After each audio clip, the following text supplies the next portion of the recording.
빵. 으쌰.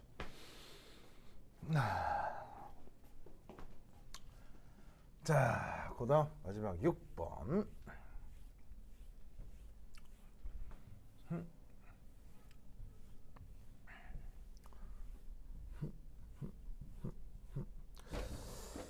자, 6번에 6번은 글쎄요, 뭐 퓨얼셀이라고 하는 게 있는데 퓨얼셀의 전반적인 걸 묻는 건 아니고요. 퓨얼셀과 관련된 뭔가를 얘기하고 있긴 합니다. 근데 뭐 제목을 이렇게 쓰는 게 조금 더 팬시해서 이렇게 쓴 건데, 퓨얼셀이라 쓰고 우리말로는 뭐라고 번역하죠? 퓨얼셀이라고 하고 우리말로는 바로 연료 전지. 연료전지. 자, 연료전지의 의미는 이겁니다. 물질을 계속 공급하면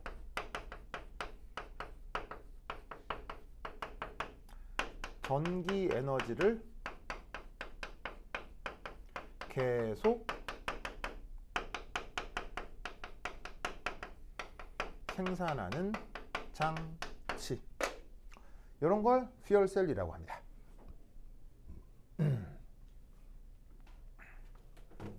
자, 예를 들어서 전기 에너지 하면은 가장 우리 주변에서 흔하게 생각할 수 있는 게 바로 뭐 건전지 뭐 이런 거죠. 건전지. 이렇게 막 팔굽혀펴기 하는 건전지 있잖아요. 그거. 그러면 여러분 그걸 딱 하나 사가지고 예를 들어서 뭐 내가 사용하는 어떤 전기기구에 뭐 탁 넣고 좀 썼어. 그러면 이제 이 건전지는 영원하지 않고 어느 순간 가면 다 닳아서 없어지잖아. 그러면 건전지 다 닳아 없어지면 건전지 어떻게 해요? 어떻게 뭐 어떻게 버리지 뭐 하겠어요? 버릴 수밖에 없지. 그래서 보통의 그 전기 에너지를 담고 있는 전지라고 하는 거는 그 구성 안에 정해져 있는 물질이 허용한 만큼 전기 에너지를 만들어낼 수가 있는 거예요. 그리고 그게 끝나면 폐기해서 버려야 돼요. 근데 퓨얼셀은 뭐냐면 그게 아니라 아예 물질 자체를 외부에서 계속 공급할 수 있는 열린 개예요. 자, 건전지는 기본적으로 열린 개예요, 닫힌 개예요? 당연히 닫힌 개죠. 거기서 뭐 줄줄 새나오면 안 되잖아요. 그러니까 건전지는 닫힌 개인데 이 퓨얼셀은 열린 개라서 외부에서 물질을 넣으면 넣을수록 계속 전기 에너지를 만들어서 활용할 수가 있는 거죠. 마치 뭐처럼 자동차가 있는데 휘발유를 계속 넣으면 자동차가 계속 갈 거 아니에요. 그런 것처럼 얘도 이 물질이라고 하는 걸 계속 넣으면 전기 에너지를 계속 만드는 그런 장치를 연료전지라고 하는 겁니다. 그래서 왜 여러분 뭐 최근 이런 말 들어본 적 있죠? 바로 수소 연료전지 자동차, 이런 말 들어본 적 있죠? 들어본 적 없어요? 최근에 몇 대씩 돌아다니는데? 아주 흔하진 않아도 몇 대씩 돌아다니는데? 이게 뭐냐면 보통의 자동차는 휘발유 이렇게 넣잖아요. 기름 넣는데 이 자동차는 수소기체를 주입해요. 수소기체를 주입하면 그게 마치 휘발유처럼 이 뭐냐면 에너지원을 만드는데 전기 에너지를 만들면서 자동차가 오 이렇게 가는 거지. 무슨 말 알겠죠? 그렇죠? 그게 바로 그 자동차 안에 뭐가 들어있다? 수소로 구동되는 퓨얼셀이 안에 들어있어서 그런 거예요. 아시겠죠? 그리고 참 희한하게도 이 연료전지 자동차와 관련된 세계에서 가장 앞선 기술을 가진 회사가 어디예요? 수소 연료전지 자동차와 관련된 가장 앞선 기술을 가진 나라. 그게 바로 현대 기아차입니다. 네, 뭐 BMW, 벤츠, 아우디도 아니고요. 현대차입니다. 현대차가 이쪽에서 가장 기술력이 앞서 있습니다. 왜냐하면 왜일까요? 바로 BMW, 아우디, 벤츠를 아무리 해도 따라갈 수가 없기 때문입니다. 뭘로는? 휘발유 자동차로는. 그 기름 넣어서 가는 자동차 있죠? 이건 아무리 연구를 해도 독일을 따라잡을 수가 없어요. 왜죠? 맨 처음 자동차 산업을 시작했을 때의 기술 격차가 100년이 넘기 때문이에요.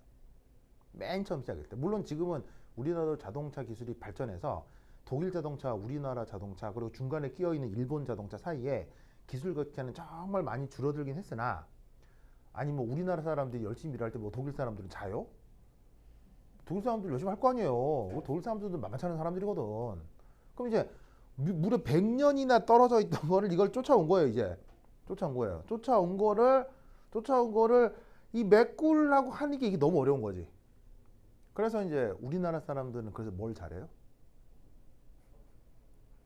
여러분 원래 최고의 TV를 만들던 회사는 어디입니까? 필립스? 최고의 TV. 그러니까 옛날에요? 옛날에요. 옛날에 TV 우와 이런 TV 어느 회사에서 만듭니까? 바로 소니였습니다. 여러분 소니라는 회사 압니까? 알죠. 소니? 해주머니. 바로 손흥민을 얘기하는 게 아니고요. 일본의 전기 회사 소니라는 회사가 있습니다. 여기 회사에서 지금 만드는 게 바로 그 뭐냐면은 그거 플레이스테이션이란 게임기죠. 꼴랑 게임기만 만들던 회사가 아니었어요. 엄청난 물건들을 많이 만드는 회사였는데 그 중에 이 소니의 가장 주력 제품이 바로 TV입니다. TV 중에 지금은 나오지 않는 이 브라운관 TV라고 있어요. 브라운관 TV 알아요? TV 중에 이제 요즘 TV는 벽에 걸어놓죠. 왜냐하면 TV가 끼켜야 두께가 이렇게 뭐 크지 않기 때문에. 요즘 LG에서 만든 건 지금 막 종이장만한 TV도 나오더만. 보통 요즘 뭐 TV가 한 요 정도 되잖아요. 요 정도 되니까 벽에 걸어둘 수가 있는데 그게 아니라 원래 TV가 두께가 이만했었어요. 뭐냐면 전자총이라고 하는 기술을 이용해서 전자를 발사해 가지고는 요 유리관 안에 붙어 있는 색소의 전자를 때려서 이 이미지를 보여주게 하는 테크닉이 있는데 그거를 브라운관이라고 해요. 그래서 이제 전자가 나가는 총이 있고요. 거기에 이제 제어를 해서 전자총이 어느 방향으로 나갈 수 있게 방향 제어를 해서 이 유리판 면에다가 이미지를 만들어 놓는 테크닉이 있어요. 그걸 브라운관 TV라고 하는데 이 브라운관 TV의 최고 기술력을 가진 회사가 바로 소니예요. 그래서 이 브라운관 TV를 만들 수 있는 TV는 소니가 최고였죠.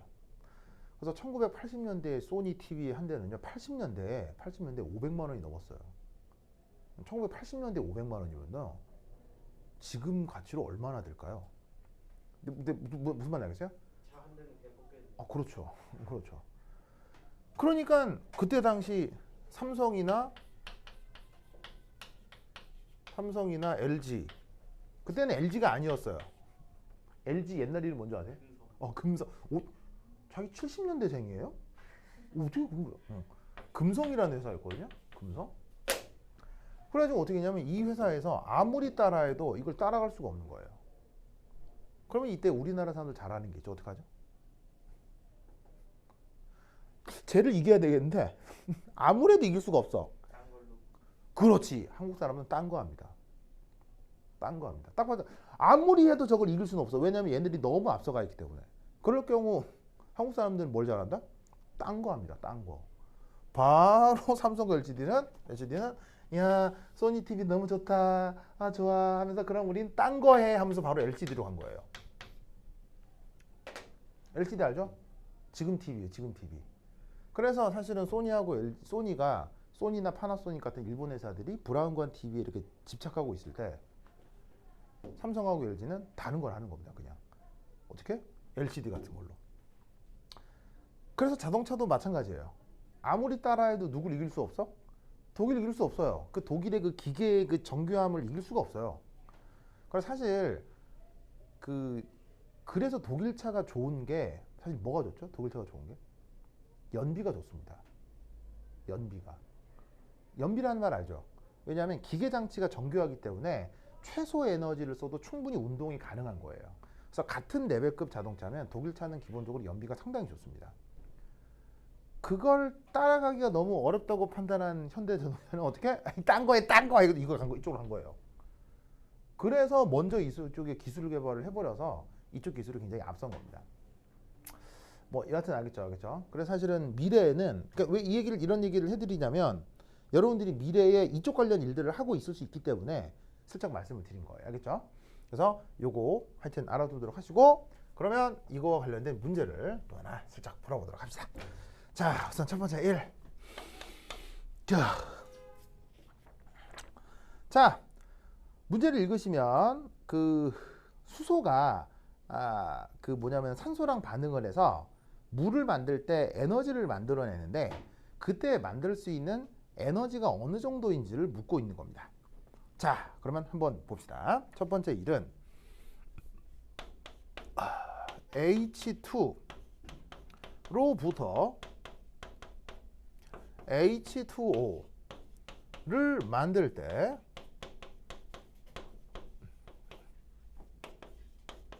발생하는 에너지를 계산해 보래요.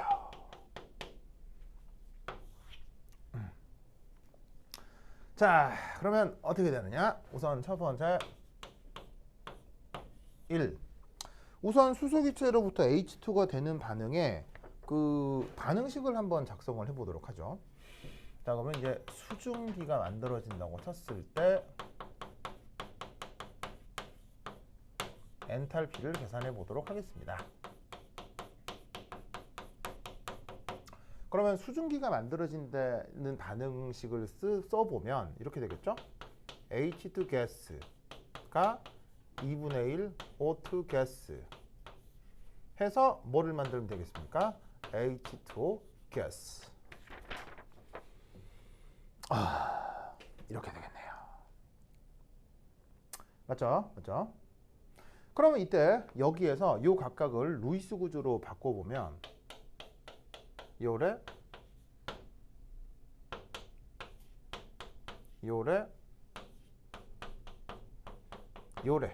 루이스 구조로 표현을 해볼 수가 있겠죠. 그럼 루이스 구조 속에 요 화학 결합력들이 있을 텐데 그게 문제의 표에 제시되어 있습니다.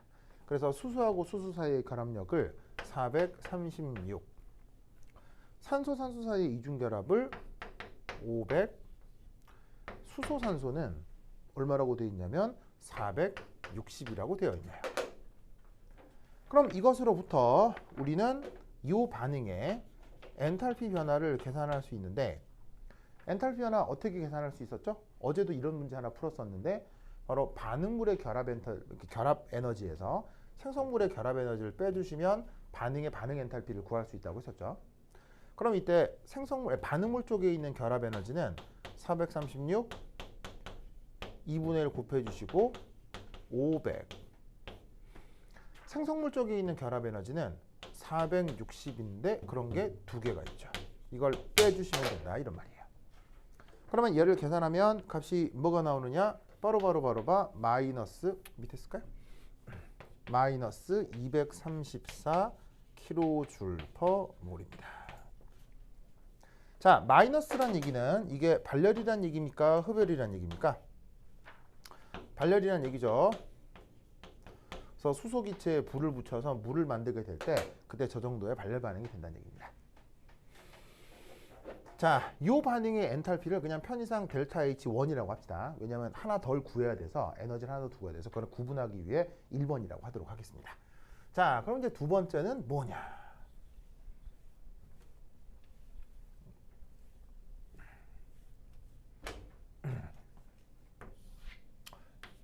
두 번째는 바로 H2O, 그러니까 수증기의 응결 과정을 한번 생각해 보도록 하죠. 그럼 수증기가 응결한다. 뭐를 얘기하는 거냐면 H2O가 수증기였는데 H2O가 리퀴드가 되는 거죠. 을 한번 생각해 보자 이런 얘기죠. 그럼 이때에 이 엔탈피 변화를 델타 H2라고 하면 그게 얼마냐를 문제에 나와 있는 그래프에서 확인할 수가 있다는 얘기예요. 문제에서 뭐라고 되어 있냐면 그 참고 정보 괄호 2에 물의 상태 변화에 따른 엔탈피 변화가 나왔는데 물과 수증기 사이 엔탈피가 44 kJ/몰만큼이라고 나오죠. 그럼 결국 이 둘 사이 에너지가 44 kJ/몰만큼의 에너지 차이를 갖는다는 건데 이때 여기에서 그 방향이 마이너스라는 걸 또 알아두셔야 돼요. 왜냐하면 수증기가 물로 응결되는 과정은 무조건 무슨 반응이기 때문에? 발열 반응이기 때문에. 그러면 이것으로부터 3, 상온 조건에서 저 H2가 H2O 리퀴드가 되는 과정을 분석을 하면 바로 그건 델타 아니지 H2 가스가 2분의 1 O2랑 반응을 해서 상온 조건이니까 H2O 리퀴드가 만들어져야 되겠죠. 그럼 이때 엔탈피 변화를 델타 H라고 하면 이 델타 H는 앞서 구한 델타 H1하고 델타 H2 사이에서 어떤 관계가 성립하겠어요? 바로 저 둘을 더한 거랑 같은 게 되겠죠. 왜냐면 여기다가 이걸 더하시면 여기다가 이 반응식을 더하면 기체 소고되고 얘가 H2O 리퀴드가 되는 걸로 표현이 되니까. 됐죠? 그럼 이때 여기에서 쟤를 계산을 해주시면 델타 H1, 델타 H2 해서 요 값하고 요 값을 더하라는 얘기예요. 그럼 234에다가 444를 더하면 값이 뭐가 나오겠슈? 얼마 나오냐? 얼마 나오냐면은 278 마이너스 278 kJ per 몰이 나옵니다. 알겠죠? 자, 근데 이제 이 문제는 또 읽으면 어떻게 돼 있냐면 이때 반응한 수소기체의 몰수가 또 따로 있어요. 그래서 이제 그걸 계산할 건데, 자 여기 줄게요.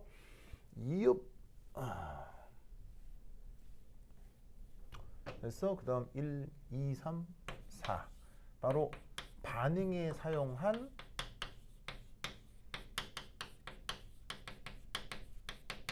H2 가스의 몰수를 좀 알아봅시다. 자, 기체의 몰수를 구해야 되니까 바로 PV는 nRT 요 수식을 써보도록 하죠. 자, 문제 텍스트를 읽으면 이 수소기체가 몇 기압? 700기압으로 있었대요. 그 수소기체가 120L. 으아. 그런데 문제에서 기체 상수는 뭐로 잡으라고 했냐면 0.08 계산의 편의를 위해서 0.08로 두었습니다. 단위는 atm 리터, 몰의 역수, 켈빈의 역수. 그리고 이때 온도를 몇 도로? 300켈빈. 그래서 얘를 호로롱 계산을 해주면은 값이 뭐가 나온다? 좀 크게 나옵니다. 3,500몰. 와우. 3,500몰이 나옵니다. 완전 큰데. 자, 그러면 이때 요 반응식의 그리고 요 에너지의 의미를 보죠.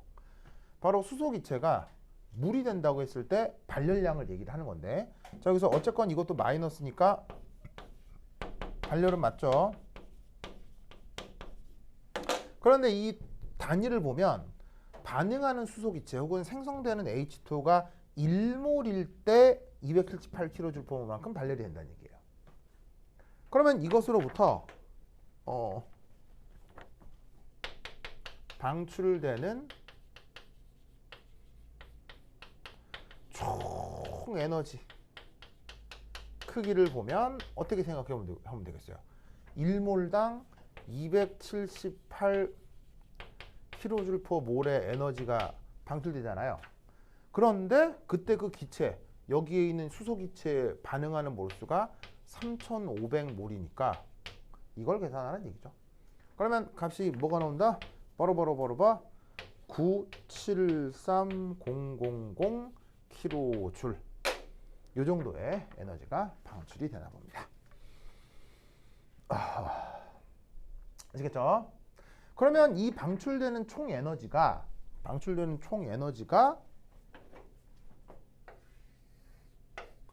모두 전기 에너지로 변환된다고 이 문제에서는 가정하자는 얘기예요. 그래서 저렇게 생성되는 모든 열 에너지가 싹 다 전기 에너지로 바뀐다면 최대 전기 에너지를 저 97만 kJ만큼 얻을 수 있지 않겠나라고 생각할 수 있다는 얘기죠. 아시겠죠? 그런데 과연 917만 3천 킬로줄을 모두 다 전기 에너지로 바꿀 수 있을까요? 사실은 안 될까요? 사실은 아닙니다. 사실 저만큼 얻을 수 없습니다. 그러니까 물리적으로 불가능합니다. 사실은 이 전기 에너지는 어떻게 되냐면 이렇게 됩니다. 실제로 전기 에너지로 변환할 수 있는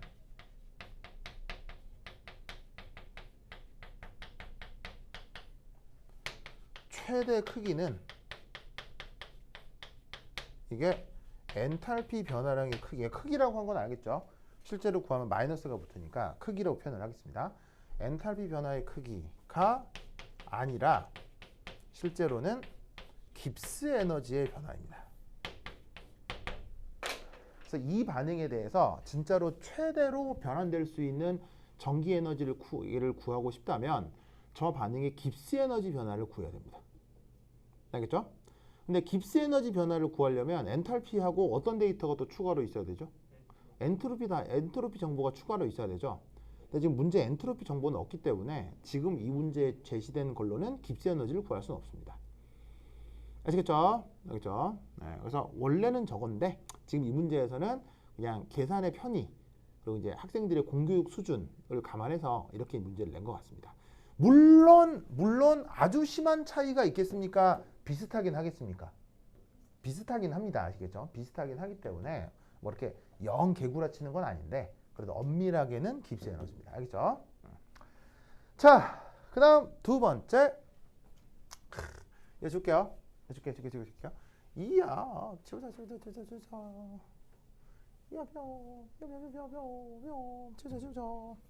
자, 그 다음 두 번째는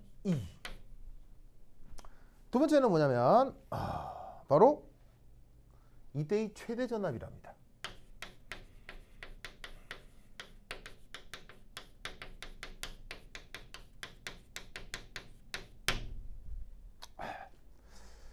최대 전압을 구해보자. 최대 전압을. 자, 그럼 우선 어쨌거나 주어진 반응은 이때라고 하는 게 바로 이 반응을 얘기하는 거죠. 얘랑 반응을 해서 이게 되는 이 상황. 자, 그럼 이때 여러분 이 반응식을 딱 봤을 때 이 반응식은 기본적으로 무슨 반응이라는 걸 알 수 있어요. 이거 딱 봤을 때 알짜로만 딱 썼을 때 상태 빼버리고 딱 봤을 때 얘는 기본적으로 산화환원 반응이죠.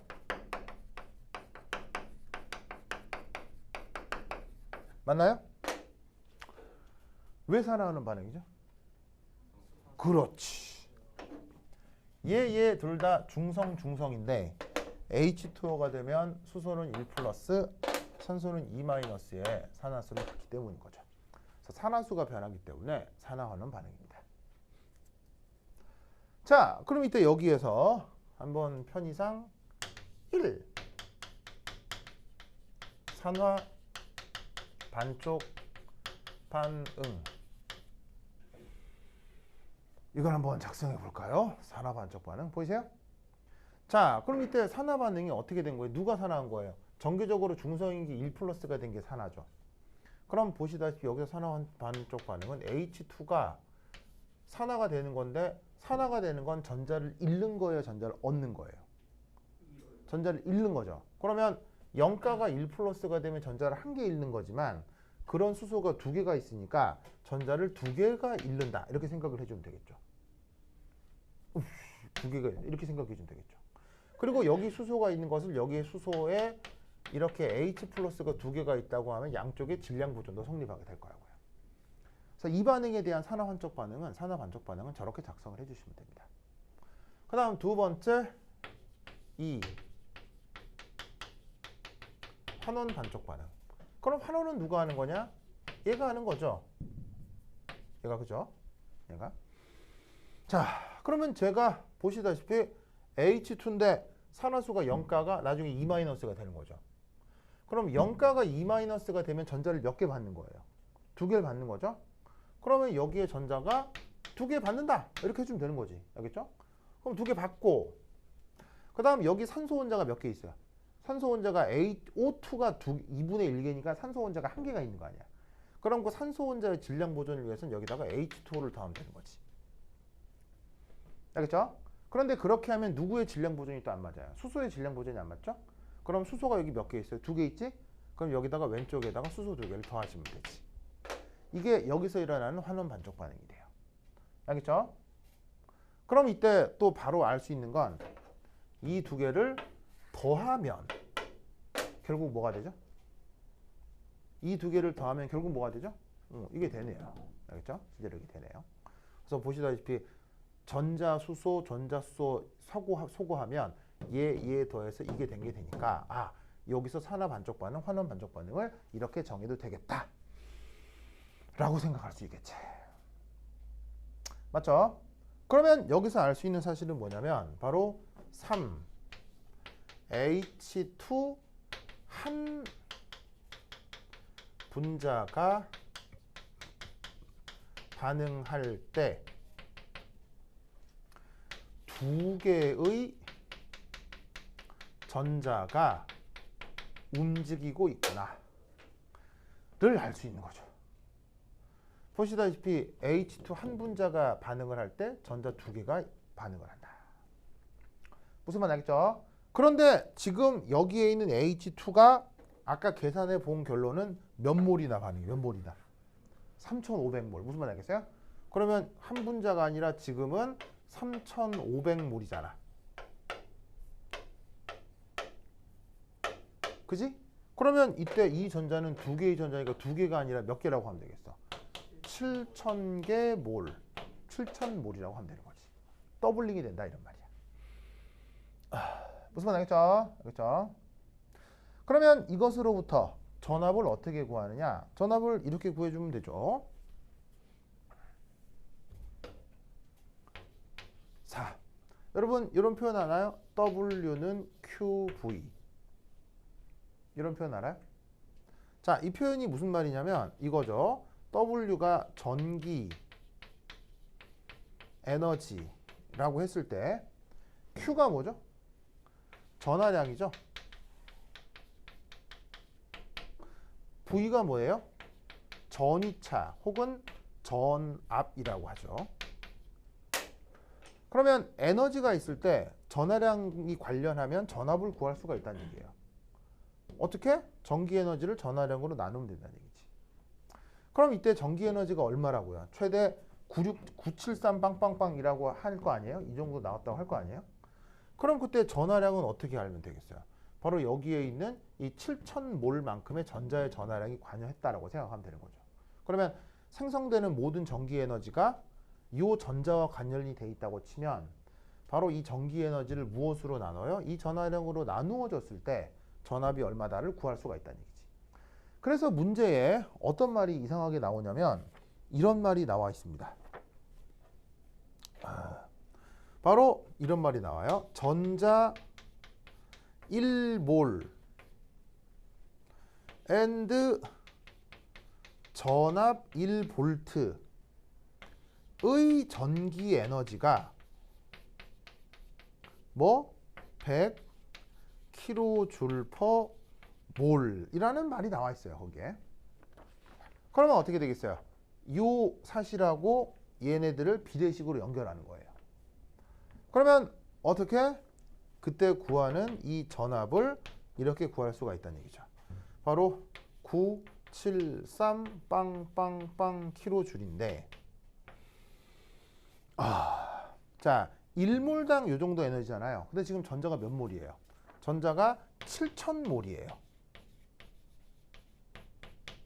그러면 전자 1몰당 전기 에너지가 100kJ/몰인데 이게 또 해당 1볼트당 이 에너지거든요.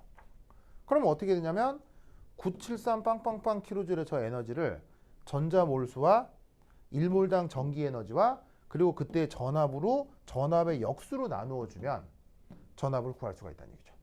그러면 얘를 계산해 주면 최종적으로 값이 뭐가 나온다? 1.39V 정도가 나와요. 아시겠죠? 알겠죠? 근데 아까 뭐라고 얘기했었냐면요. 깁스 에너지가 아니고 아니 엔탈피가 아니고 깁스 에너지라고 했죠. 그럼 사실 이게 아니겠죠. 이게 아니고요. 실제로는 1.291V 정도가 돼요. 실제입니다. 실제로는. 그럼 최대 1.291V라는 게 약간 차이가 있죠. 이 약간의 차이가 바로 깁스 에너지로 이렇게 엔탈피로 에너지를 계산하느냐, 깁스 에너지로 에너지를 계산하느냐의 그 차이입니다. 아시겠죠? 근데 실제로는 요건데 문제에서는 요걸 답으로 하라는 얘기인 거지. 알겠죠?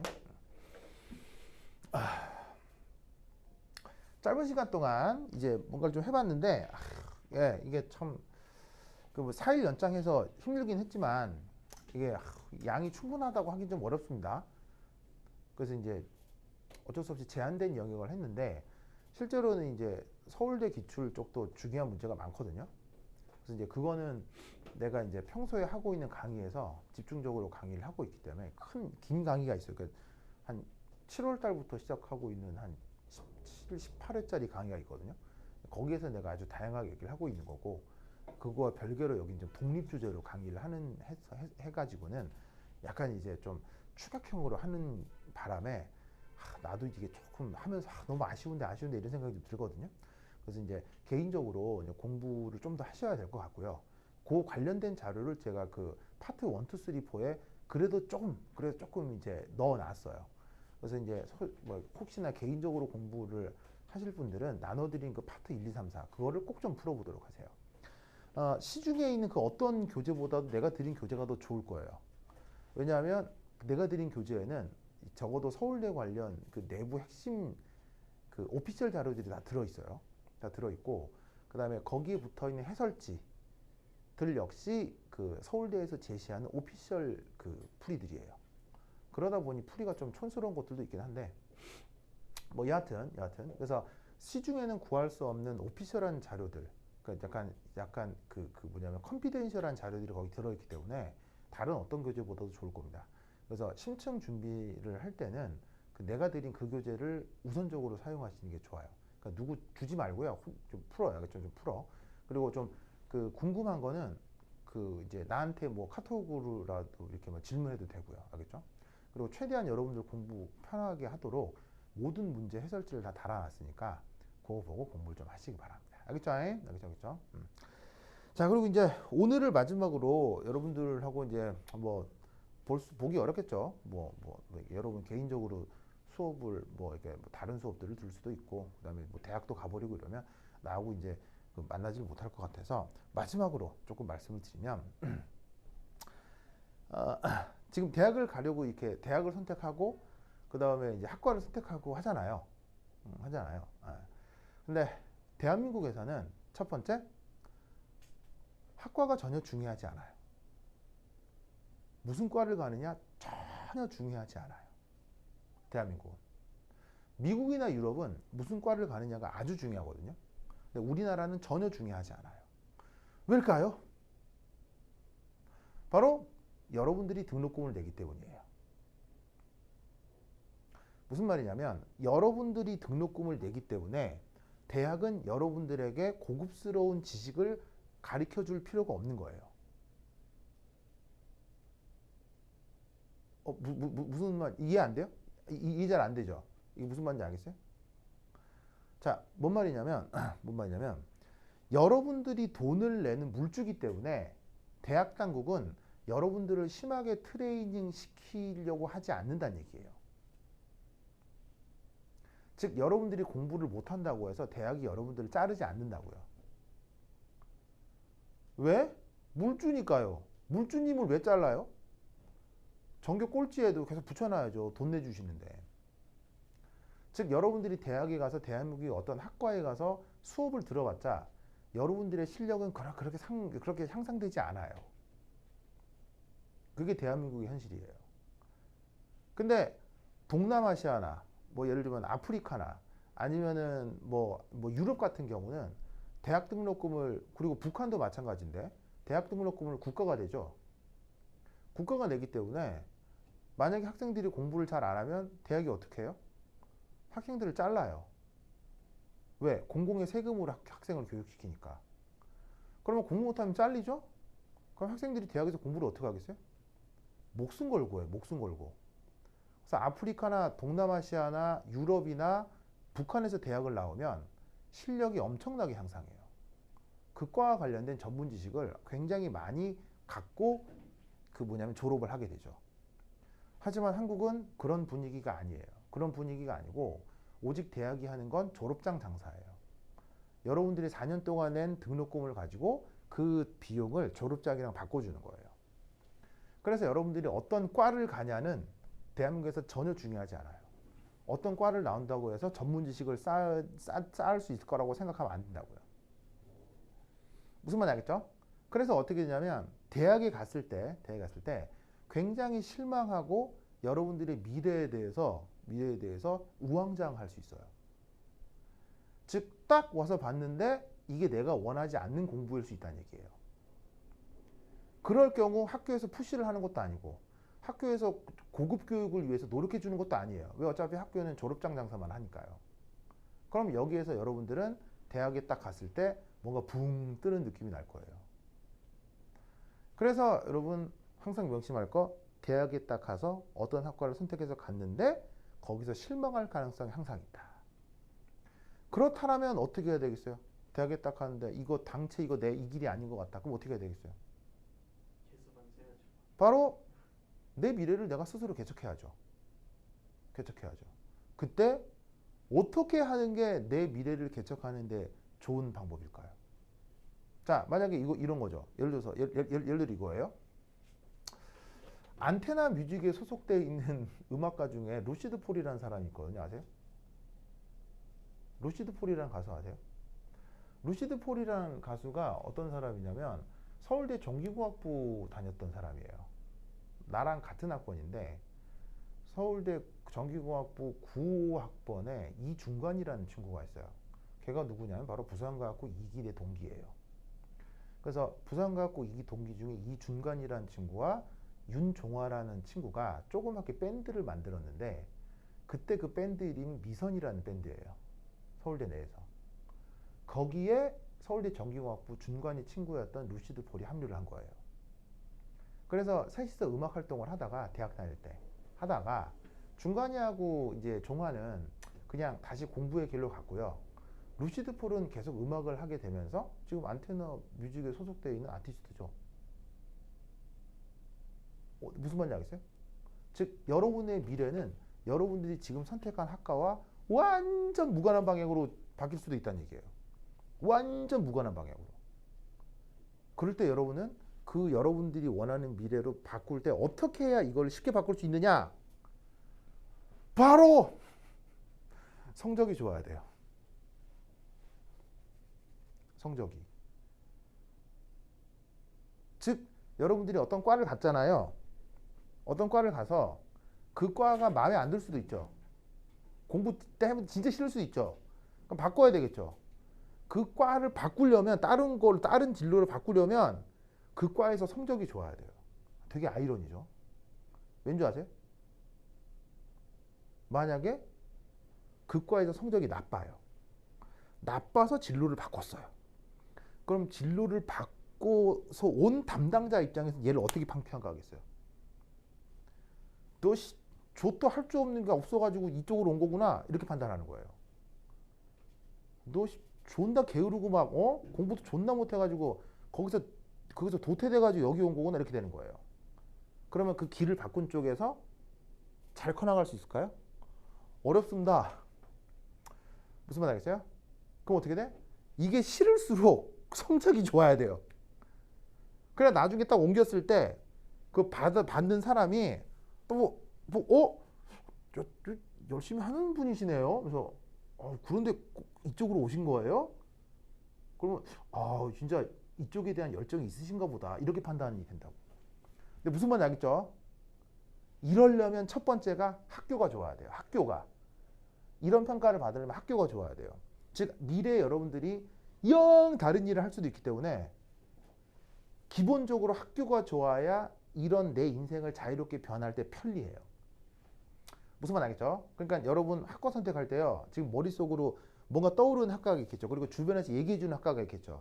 다 무시해요. 다 필요 없어요. 전부 필요 없어요. 주변에서 뭐라고 하는 거 다 필요 없어요. 그냥 딱 하나예요. 꼴찌 학과라도 좀 더 좋은 학과에 들어가는 게 제일 중요해요. 꼴찌 학과여도요. 왜냐하면 꼴찌 학과여도요.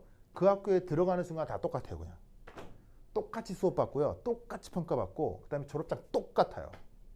그냥 꼴찌 학과여도 학교를 더 높이는 게 중요해요. 뭐 미래에 뭐가 뭐 유명하다는데 뭐 이과를 선택해. 아이 대한민국은 그런 필요 없어요. 대한민국은 그런 거 별로 중요하게 생각하지 않아요. 왜냐하면 대한민국 사람들은 임기응변으로 움직이기 때문에 그런 거 중요하게 생각하지 않아요. 뭔 말이냐면요. 무슨 전공자잖아요. 이 자리에 뭐 자리가 필요하지. 급하잖아. 그럼 한국 사람들은 아무나 순발력 있게 빨리 움직이는 사람 아무나 갖다 끼워서 그게 돌아가게 만들어요. 한국 사람들은 워낙 다들 능력이 대단하기 때문에 기존 과거의 전공 그렇게 심각하게 보지 않아요. 한국 사람들은 다 똑똑하거든요. 그러니까 어떻게 된다? 기존의 내 학교가 어디인지가 되게 중요해요. 그래서 과 선택할 때 요거 생각을 좀 먼저 해두세요. 아시겠죠? 그러니까 뭐 미래 유망할 거다. 뭐 미래는 어떻게 될 거다. 아, 미래를 어떻게 알아? 당장 내일도 모르는데. 아시겠죠? 그래서 이제 좀 더 사례에 와닿는 좀 심각한 얘기들 많은데 여러분들은 한 번도 들어보지 못한 기가 막힌 세상 얘기들이 많은데 뭐 그거 얘기는 다 해드릴 수는 없고 여하튼 마지막에 이렇게 간단하게 조언을 드립니다. 알겠죠? 그리고 또 하나 조언은 다양하게 듣는 거예요. 알겠죠? 예를 들면 내가 지금 무슨 얘기 했잖아요. 그럼 그거를 그렇다 믿으면 돼요, 안 돼? 또 그 또한 믿으면 안 돼요. 알겠어요? 누구의 말도 믿어서는 안 돼요. 심지어 내 말도 믿어서는 안 돼요. 어떻게 해야 되냐면 지금 내가 무슨 얘기를 해드렸죠? 그러면 또 주변에 누가 얘기를 하죠. 뭐 엄마가 얘기를 하건 선생님이 얘기하건 친구가 얘기하고 아니면 뭐 매체에서 보건 이런 것들이 다 들어오죠. 그러면 그 모든 거를 다 내 머릿속 안에 넣고 거기가 잘 굴려가지고 거기서 내가 새로운 딱 판단을 하는 거야. 그러니까 내가 무슨 얘기를 했다고 해서 그걸 맞나 보다. 그럼 또 망해. 알겠죠? 망해. 그러니까 내가 지금 해드리는 얘기는 그런 여러 가능성 중에 하나일 뿐이라는 거. 알겠죠? 그래서 앞으로 뭔가 선택을 할 때 이런 지금 제가 말씀드린 요소들을 좀 생각을 해보라 이런 얘기예요. 됐죠? 네. 뭐 길기면 길었고 짧으면 짧았던 4일간의 수업이 이제 드디어 오늘 끝났습니다. 그럼 오늘 여러분 앞으로 여러분 좋은 그 학교 잘 가도록 하시고요. 그리고 내 사주팔자에 뭐가 있냐면 나한테 배운 사람들이 미래가 좋대요. 좋대요. 뭐 기분 좋아 안 좋아? 좋죠. 내 사주에 그런 게 있대요. 그래서 나는 3류 강사긴 한데 내 팔자에 그게 있어서 계속 이렇게 그 강사질을 한대요. 뭐 하여튼. 그래서 여러분 미래 좋은 결과 얻도록 하시고 그럼 여기까지. 다음 시간에 만나요. 다음 시간에 만나면 안 되지. 그럼 하여튼 여러분 안녕. 네. 여러분 조심히 가세요. 네. 여러분 안녕. 조심히 가세요.